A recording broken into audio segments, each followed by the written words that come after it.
What's the deal, my people? You know it is Don Tony Teflon, and the season is over, but the plot leaks keep coming. And in this video, I'm going over the leaked scenes for Game of Thrones Season 8, Episode 3. Now, I know that these may not be real, people, but I'm just doing some reporting on them. So let's just have some fun and listen to them, because we know some of them were real in the past. So we don't know if these could be real, but if they're fake, so what? Let them be fake. It's just fun. It's a long off season. Let's just go through it. You know what I mean? Anything I watch right now or hear about right now is not going to prevent me from watching the season. So let's have some fun and break down this episode.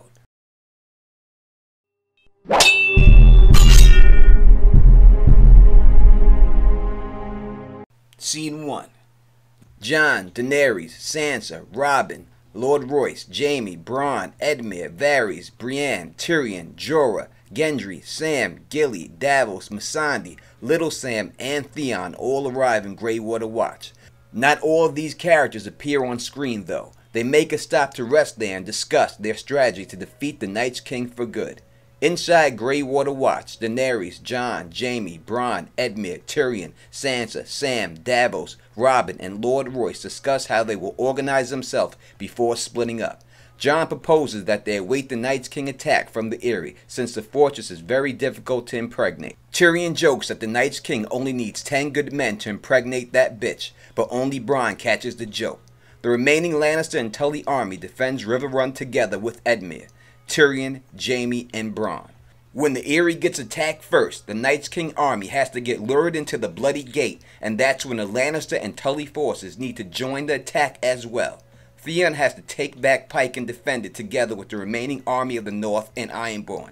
Jon remarks that Arya and the Hound have not been seen arriving in Greywater Watch. Edmure assures that Arya hasn't died but simply disappeared when they were retreating from Winterfell. Sansa remarks that she'd be safe with the Hound. She always manages to survive somehow. Jon also wants Sansa and Brienne to join Robin and Gendry to the Eyrie, where they'd probably be more safer. Jon stays with Davos, Jaime, Jorah, Bronn, Tyrion, and Edmure in River Run.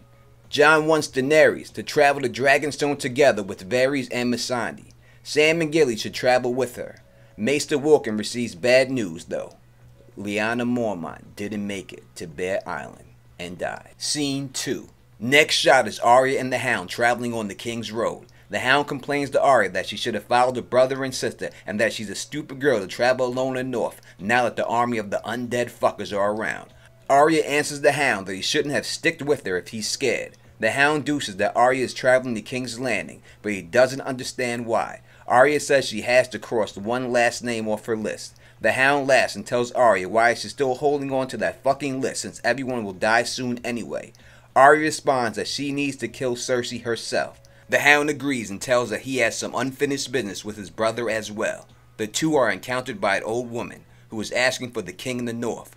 The Hound says that an old woman shouldn't be alone in the woods with the army of the Night's King approaching. The old woman says that she doesn't fear the dead. Arya tells the woman she thinks Jon Snow has traveled south, probably to Dragonstone. The old woman takes a look at Arya and tells her that they have met before. Arya is puzzled about this. The old woman leaves. Scene 3.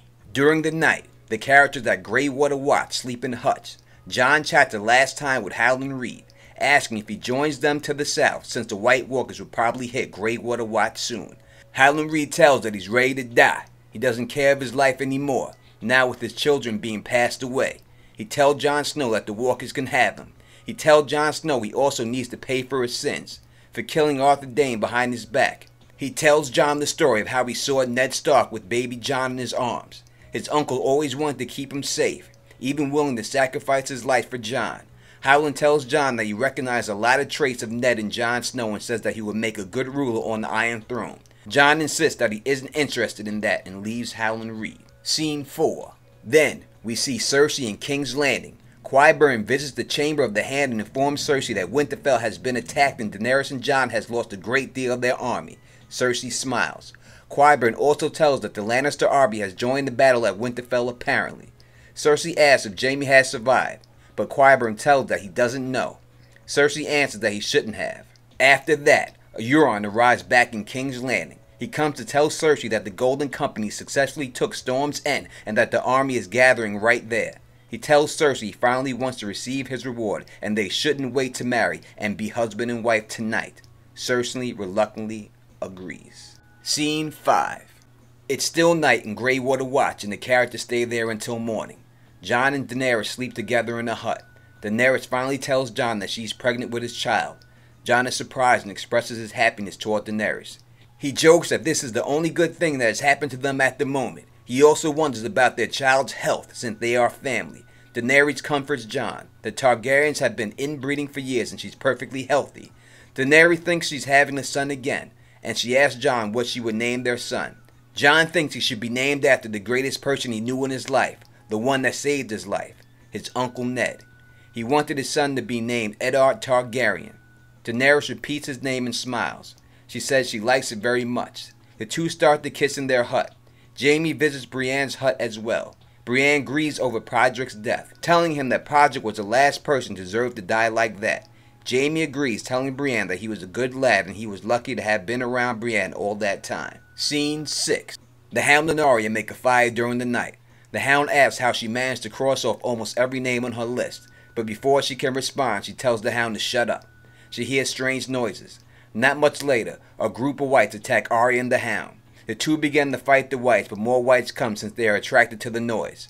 It's then when Nymeria and a much larger pack of wolves come in between and kill off a big bunch of whites. A lot of wolves die too.